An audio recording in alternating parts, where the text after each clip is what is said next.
from the beginning. ¿Qué culpa tiene este bebé que murió allí con una bomba que le cayó a su casa? Aquí lo dije, no se puede responder al terror con más terror. Estos niños tienen la culpa del terrorismo, ni de Osama Bin Laden, ni de nada de eso.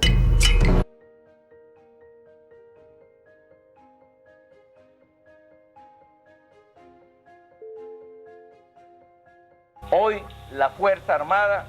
Washington also backed disgruntled elements within the Venezuelan armed forces.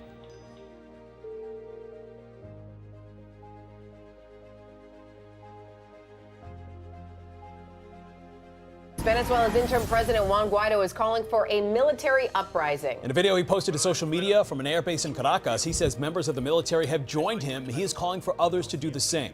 It's a part of what he is calling Operation Freedom, and it comes as he continues to try and take down the Nicolas Maduro regime.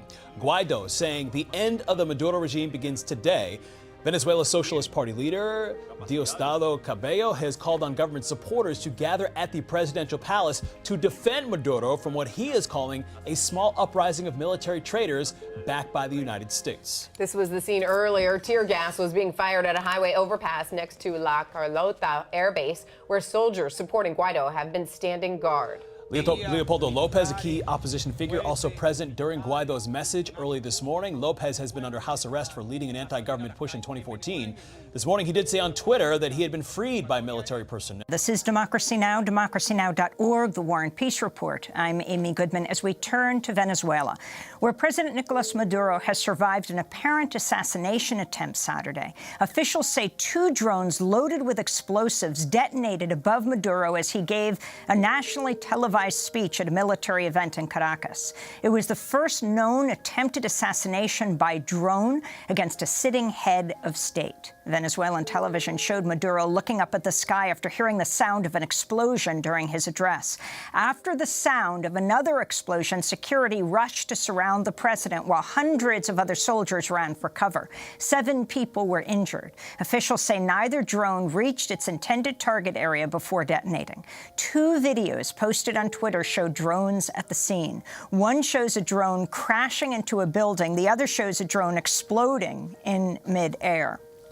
In a televised speech, hours after his address was cut short by the assassination attempt, Maduro blamed Colombia for the attack. Han intentado asesinarme el día de hoy.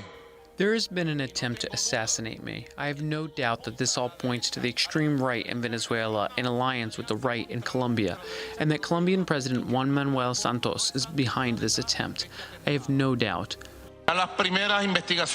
Preliminary investigations have indicated to us that there are various financial backers of this attempt on my life.